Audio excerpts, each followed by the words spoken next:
Hi guys, welcome back to YouTube channel civil engineering hub. So guys, हमने irrigation engineering GK SSB JEE civil के लिए start कराई है, जिसमें हमने पार्ट 1 पार्ट 2 ऑलरेडी अपने चैनल पर डाल दिए हैं, जिसमें क्वेश्चन 1 to 30 तक करा दिए हैं, जो आपको हमारे चैनल की प्लेलिस्ट में या इस वीडियो के डिस्क्रिप्शन में लिंक्स मिल जाएंगे। आज हम इरिगेशन इंजीनियरिंग के पार्ट 31 से लेकर 45 तक करेंगे। तो क्वेश्चन नंबर 31 देखिए, calculate the permanent wilting point if the depth of water in the root zone at a permanent wilting point per meter depth of soil is 0.4 meter। Sorry, ये था calculate the available moisture calculate करना था। अगर depth पानी की root zone पे permanent wilting point पे 0.4 metre है और डेप्थ टोटल रूट जोन की 1 मीटर है, तो ड्राई डेंसिटी सॉइल की दे रखी है 16 किलो न्यूटन पर क्यूबिक मीटर। देखो गाइस, हम कैसे निकालेंगे? इक्विवेलेंट डेप्थ ऑफ वाटर क्या हो जाएगा हमारा? ये होता है depth of water is equal to g depth of root zone multiply available moisture. तो डेप्थ ऑफ वाटर सॉइल में 40 सेंटीमीटर 0.4 मीटर और जी 1.6 हो जाएगा, क्योंकि इसकी जो डेंसिटी है 16 किलो न्यूटन पर क्यूबिक मीटर है, और डेप्थ रूट जोन की हमारी 100 सेंटीमीटर 1 मीटर थी, और अवेलेबल मॉइस्चर यहाँ से निकल जाएगा 25%। तो परमानेंट विल्टिंग पॉइंट क्या होता है? जो टोटल पानी है उसमें से जो अवेलेबल मॉइस्चर है उसको माइनस करेंगे, तो ये हमारा परमानेंट विल्टिंग पॉइंट होगा। इन टर्म्स ऑफ डेप्थ देखें तो 0.15 मीटर हो जाएगा, 15 centimetre. So guys, question number 32 देखिए आपकी स्क्रीन पर। With an increase in the supply of irrigation water yield of crop. अगर पानी हम ज़्यादा लगाते जाएं किसी फसल में, तो फसल की जो यील्ड है वो क्या होगी? देखो, इसका सही आंसर है increase up to certain limit and decrease. अगर पानी लगाएंगे तो एक हद तक पानी होगा तो फसल की यील्ड बढ़ेगी, बट बहुत ज़्यादा लगाएंगे तो जो यील्ड है वो डिक्रीज होती है, क्योंकि पानी जो है ना वो ब्लॉक कर देता है वॉइड्स को, जिससे नाइट्रोजन नहीं मिल पाती हमारे प्लांट्स को, जिससे उनकी जो यील्ड है वो कम हो जाती। देखो यहाँ पे डायग्राम है, तो ये हमारा परमानेंट विल्टिंग पॉइंट है। अगर यहाँ से पानी बढ़ेगा तो क्रॉप की जो यील्ड है या रेट ऑफ ग्रोथ है वो बढ़ता है एक पॉइंट तक, जिसको कहते हैं ऑप्टिमम क्रॉप ग्रोथ, और इसके कॉरेस्पॉन्डेंट जो वाटर कंटेंट होते हैं उसको कहते हैं ऑप्टिमम मॉइस्चर कंटेंट। फर्दर अगर पानी बढ़ा दिया जाए तो क्रॉप की जो ग्रोथ है वो घटने लगती है। क्वेश्चन नंबर 33 देखिए गाइस आपकी स्क्रीन पर। Which one of the best method of the reclamation of the acidic soil? अगर आपका खेत ऐसा है जिसमें एसिडिक सॉइल है, तो अगर आपने उसको सही करना है, रिक्लेमेशन करना है, तो कौन सा सबसे बेस्ट मेथड माना जाता है?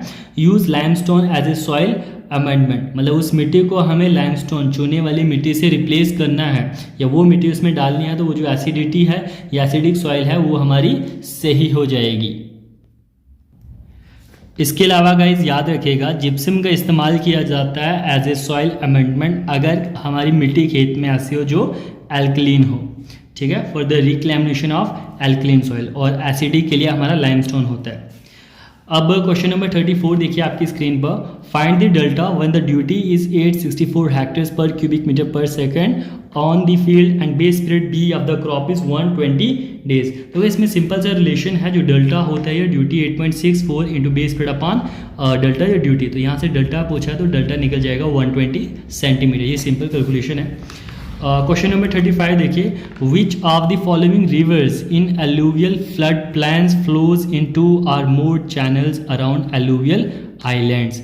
कहता है कि कौन से ऐसे दरिया हैं, ये उन दरियाओं को हम क्या कहते हैं, रिवर्स को क्या कहते हैं, जो अलुवियल फ्लड प्लान्स में 2 या 2 से ज़्यादा चैनल्स में फ्लो करते हैं अराउंड अलुवियल आइलैंड्स। देखो क्या होता है ना गाइज, जब पहाड़ी एरिया से जो रिवर्स हैं वो प्लान मैदानों में पहुंचते हैं, तो वहाँ पे उनके सेंटर में डेल्टा बनता है, बहुत ज़्यादा जो सिल्ट है या रेत है इकट्ठी होती है, जिससे जो दरिया है वो 2 या 2 से ज़्यादा चैनल्स में बंट जाता है, ठीक है। तो उसी दरिया को ये पूछ रहा है क्या कहते हैं, उस दरिया को कहते हैं ब्रेडिड रिवर्स। याद रखिएगा, ब्रेडिड रिवर्स क्या होता है? जब दरिया प्लान इलाकों में पहुंचता है तो वो 2 या 2 से ज़्यादा डायरेक्शंस में तैरने लगता है, क्योंकि बीच में एलुवियल आइलैंड्स बन जाते हैं। इसके अलावा देखिए वर्जिन रिवर क्या होता है, इन एरिड जोन्स जैसे डेजर्ट्स ए रिवर वाटर में completely dry before it joins another river or the ocean. देखो अगर कोई छोटी सी नदी रेगिस्तान से बहती है तो उन डेजर्ट्स में वो नदी कहीं खो जाती है, मतलब वो ज़मीन के अंदर ही चली जाती है, तो वो पानी गायब हो जाता है, तो ऐसे रिवर को कहते हैं वर्जिन रिवर। लास्ट है हमारा फ्लैशी रिवर। देखो फ्लैशी रिवर क्या होता है, if the flood rise and flood fall in a river is sudden. ऐसे दरिया जिनमें कभी भी पानी चढ़ सकता है, कभी भी पानी कम हो जाता है, तो उन रिवर्स को कहते हैं फ्लैशी रिवर्स। इसके बाद गाइस देखिए क्वेश्चन नंबर 36 आपकी स्क्रीन पर है, which of the following is also called inundation irrigation. मतलब ऑप्शंस होंगे तो आपने बताना है, जो फ्लो इरीगेशन है इसको हम इनुंडेशन इरीगेशन भी कहते हैं, याद रखिएगा। क्वेश्चन नंबर 37 देखिए, a submerged weir is one in which the water level on the downstream side of the weir is.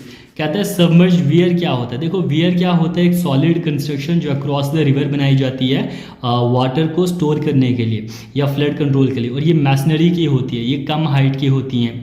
तो कह रहा है कि एक सबमर्ज्ड वियर कौन सी होती है जिसमें पानी का लेवल डाउनस्ट्रीम साइड पे क्या होगा। देखो ये क्रेस्ट लेवल होता है वियर का, और अगर डाउनस्ट्रीम साइड का जो वाटर लेवल है यहाँ से पानी गिरने के बाद इस लेवल से ऊपर हो, उसको कहते हैं हम सबमर्ज्ड वियर, और इसी को हम ड्राउन्ड वियर भी कहते हैं।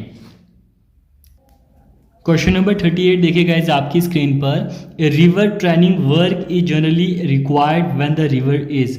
रिवर ट्रेनिंग वर्क की ज़रूरत कब पड़ती है, अगर दरिया कौन सा हो। देखो रिवर ट्रेनिंग वर्क्स क्या होते हैं हमारे, जैसे जो दरिया के किनारे साइड स्लोप होते हैं उनकी प्रोटेक्शन के लिए, जैसे दीवार दे देना या कुछ और ऐसे भी वर्क्स, उनको रिवर ट्रेनिंग वर्क्स कहते हैं।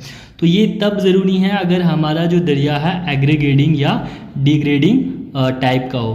देखो ये होता क्या है एग्रीगेडिंग या डिग्रेडिंग टाइप्स का। The river in alluvial plain में be broadly classified into following 3 types. जब हमारे दरिया प्लान मैदानों से बहते हैं तो वो जनरली 3 तरह में क्लासीफाई किए गए हैं, एग्रीगेडिंग, मींडरिंग एंड डिग्रेडिंग। देखो एग्रीगेडिंग टाइप क्या होता है, एक ऐसा दरिया जो आगे की तरफ बहते हुए जो उसका बेड का स्लोप है वो राइज होता है, मतलब ठीक है सिल्ट बैठती है और उसका जो बेड स्लोप है वो बढ़ने लगता है, ठीक है। और मींडरिंग टाइप होते हैं हमारे साइनोनियंस रिवर्स, जैसे अभी हमने पीछे बात की कि प्लेन्स में सिल्ट बैठ जाती है, हमारे डेल्टा बनते हैं तो रिवर अपनी डायरेक्शन बदलता रहता है, तो ऐसे को कहते हैं मींडरिंग रिवर। और डिग्रेडिंग रिवर क्या होते हैं, कि ऐसे दरिया जो बॉटम को काटते हुए मतलब स्लोप को और ज़्यादा शार्प बनाते हैं। तो याद रखिए यहाँ से जो मींडरिंग और एग्रीगेडिंग टाइप है ये दोनों ये किस वजह से बनते हैं, एक्सेस ऑफ सेडिमेंट की वजह से। अगर बहुत ज़्यादा सिल्ट है वो बैठेगी। तो डिग्रेडिंग टाइप में क्या होता है, सिल्ट हमारी निकलती है बेड से, याद रखिएगा ये बहुत इंपॉर्टेंट है। क्वेश्चन नंबर 39 देखिए आपकी स्क्रीन पर, for online canals the free board is measured from the. जो अनलाइन कैनल्स होती है मतलब कैनल जिनमें साइड में हमने लाइनिंग नहीं की है, तो उनमें फ्री बोर्ड कहाँ से मेजर किया जाता है, full supply level to top of bank. जो कैनल में पानी बहेगा उसका जो फुल सप्लाई लेवल है उससे टॉप ऑफ बैंक तक जो होता है वो हमारा फ्री बोर्ड होता है अनलाइन कैनल में। जो हमारी कच्चे कैनल्स भी होती हैं, ये है एज पर IS 7112 1973, और इस कोड के मुताबिक जो मिनिमम फ्री बोर्ड है इन कैनल्स के लिए 0.5 मीटर होता है for channel carrying discharge less than 10 cubic metre and 0.75 metre channel carrying discharge 10 cubic metre. अगर चैनल्स ऐसी हैं जिनका डिस्चार्ज 10 क्यूबिक मीटर से कम के लिए डिज़ाइन हो तो उनमें फ्री बोर्ड 0.5 मीटर होता है, और अगर ऐसी हैं कि 10 क्यूबिक मीटर से ज़्यादा पानी उनमें बहेगा तो उनमें फ्री बोर्ड 0.75 मीटर होना चाहिए। और वहीं अगर कैनल ऐसी है जिसमें लाइनिंग की हुई है तो उसमें जो फ्री बोर्ड है वो भी फुल सप्लाई लेवल से to the top of the lining तक मेजर किया जाता है। याद रखिएगा लाइनिंग वाली कैनाल में फुल सप्लाई लेवल से टॉप ऑफ लाइनिंग तक, और अनलाइन कैनल में फुल सप्लाई लेवल से टॉप ऑफ बैंक तक। बहुत इंपॉर्टेंट कॉन्सेप्ट है ये। देखो क्वेश्चन नंबर 40 में नीडीज की थ्योरी को देखते हैं। R.G. Needy in 1985 carry out extensive investigation in the Upper Bari-Doab Canal. It is assumed that silt is in suspension due to eddy found from bottom of the canal. तो R.G. Needy 1985 में इन्होंने बहुत investigation की थी अपर बरी दोब canal में, ये जानने के लिए कि किस वेलोसिटी पे हमारी जो सिल्ट है वो सस्पेंशन में रहती है और किस वेलोसिटी पे वो बैठेगी। तो उन्होंने अज्यूम किया था कि जो सिल्ट है वो सस्पेंशन में रहती है क्योंकि जो कैनाल का तला होता है, बॉटम होता है, वहाँ पे एडीज बनती हैं। He defined the critical velocity in a channel as a mean velocity which will just keep the channel free from silting as scouring and related it to depth of flow. तो Kennedy's के द्वारा उन्होंने एक critical velocity के लिए formula calculate किया था, डेफाइन किया था। तो उन्होंने कहा था कि इस क्रिटिकल वेलोसिटी को मीन वेलोसिटी कहते हैं, एक ऐसी वेलोसिटी जो ना तो चैनल में सिल्ट को बैठने दे, ना तो पानी को साइडों को काटने दे, मतलब स्कोरिंग एक्शन होने दे डेप्थ ऑफ फ्लो के मुताबिक। तो क्रिटिकल वेलोसिटी, ठीक है, इसके मुताबिक क्या थी 0.55 my की power 0.64 for any other canal. Any other canal का क्या मतलब था कि जो अपर बरी दोब कैनाल नहीं है, और अपर बरी दोब कैनाल के लिए इसका जो फॉर्मूला है वो क्या हो जाता है 0.55 y की पावर 0.64 वेलोसिटी निकालने के लिए, मीन वेलोसिटी या क्रिटिकल वेलोसिटी, जिसपे हमारी सिल्टिंग या स्कोरिंग नहीं होती है। तो जो m था वो क्रिटिकल वेलोसिटी रेशो था। क्वेश्चन नंबर 41 देखिए इसी के related, calculate the critical velocity of a channel using Kennedy's theory if depth of the flow is 3 metre. अगर डेप्थ फ्लो की 3 मीटर है तो क्रिटिकल वेलोसिटी क्या होगी। देखो इसने कहा नहीं है कि अपर दो कैनाल है, तो हम फॉर्मूला लगाएंगे कैनाल के लिए जो होता है, तो 0.55 my की पावर 0.64। तो क्रिटिकल वेलोसिटी रेशियो हमने 1 ले लिया, depth of water y 3 metre था, तो इसको सॉल्व किया तो 1.11 मीटर पर सेकेंड आया। अब क्वेश्चन नंबर 42 देखिए guys, the maximum height of a masonry dam of a triangular section whose base width is b and specific gravity is. कहते हैं मैक्सिमम हाइट मैसनरी डैम की जो triangular section में है वो क्या होगी अगर उसकी बेस विड्थ p है और स्पेसिफिक ग्रेविटी दे रखी है। देखो नो टेंशन क्राइटेरिया के मुताबिक डैम में अगर मैसनरी के जो डैम होते हैं उनमें टेंशन नहीं आनी चाहिए, तो उसी के लिए कह रहा है कि नो टेंशन क्राइटेरिया के मुताबिक जो वो हाइट है it should be equal to b root of s minus c, या h is equal to b root of s, और s जो है स्पेसिफिक ग्रेविटी है मटेरियल की, और c की वैल्यू 0 होती है नो अपलिफ्ट के लिए। अगर अपलिफ्ट नहीं है तो हाइट मैसनरी डैम की हो जाता है b base width into root of S, otherwise height dam की base width root of specific gravity dam material की माइनस सी जो अपलिफ्ट के लिए कोफिशिएंट होता है।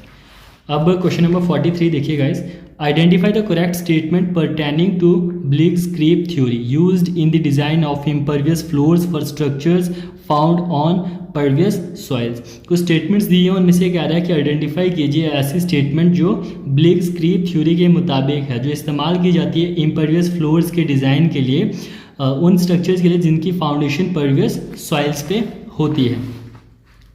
देखो head loss is directly proportional to creep length, ये ब्लिट्जक्रीग थ्योरी में बताया गया। तो इस थ्योरी के मुताबिक जो लेंथ होती है, क्रीप लेंथ होती है, वो होता है c इंटू एच। c जो है वो ब्लिट्जक्रीग कोफिशिएंट है और h जो है वो क्रीप हाइट है। तो क्वेश्चन नंबर 44 देखिए, question number 44, Sarda type fall was design to minimise the depth of cutting. जो सारदा टाइप फाल होता है, हमारे अलग टाइप्स के फाल होते हैं जैसे ऑगी फाल होता है, तो वैसे जो सारदा टाइप फाल होता है उसको डिज़ाइन किया जाता है ताकि जो डेप्थ ऑफ कटिंग है वो मिनिमाइज हो कैनाल में। A canal fall is an irrigation structure constructed across the canal to lower down its water level and destroy surplus energy liberated from the canal water. देखो canal fall रखे जाते हैं, जैसे canal का level बहुत ज़्यादा sharp है तो वहाँ पे कैनाल फाल कराया जाता है ताकि वो जो सरप्लस एनर्जी है पानी की जो स्कोरिंग कर सकता है उसको मिनिमाइज किया जा सके, इसी को हम कैनाल फाल कहते हैं। आज की वीडियो का लास्ट क्वेश्चन देखिए guys, question number 45, A trapezoidal canal of bottom with b depth d with a side slope 2:1 horizontal vertical is formed in cutting for a depth for a length of L. It is proposed to provide lining of a canal. The surface area of the lining is, कह रहा है एक trapezoidal canal है जिसकी bottom with b है, depth d है, side slope z:1 होगा, horizontal पहले वर्टिकल, और वो कटिंग में बन रही है लेंथ L तक। तो अगर हमने लाइनिंग देनी है कैनाल को तो सरफेस एरिया बताइए लाइनिंग के लिए कितना होगा। देखो ये हमारे ट्रेपेजॉइडल कैनाल है, इसकी बॉटम विड्थ b है, तो इसी के पैरेलल, इन दो लाइंस के पैरेलल b हो जाएगा ये डायमेंशन z इंटू डी, क्योंकि side slope z is to 1 था, हॉरिजेंटल z पे 1 वर्टिकल, तो इससे जो हमारी साइड स्लोप वाली डायमेंशन है ये हो जाता है D square plus z D का स्क्वायर। ये देखो थोड़ी सी कैलकुलेशन होगी, तो यहाँ से अगर हम यहाँ पे देखिए सीधा सरफेस एरिया लाइनिंग का निकालें, तो अगर हमें वेटेड पैरामीटर पता हो मल्टीप्लाई बाय लेंथ, मतलब जितने में वेटेड पैरामीटर क्या हो जाएगा, मान लो यहाँ से यहाँ तक पानी रहेगा, यहाँ से यहाँ तक पानी रहेगा, यहाँ से यहाँ तक पानी रहेगा, ये लेंथ अगर हमें पता हो, इसको इस वाले पैरामीटर को हम लेंथ के साथ मल्टीप्लाई कर देंगे तो हमारा सरफेस एरिया लाइनिंग के लिए आ जाएगा। तो वेटेड पैरामीटर हमने निकाला b + 2d √1 + z² multiply by l हमारा आंसर होगा।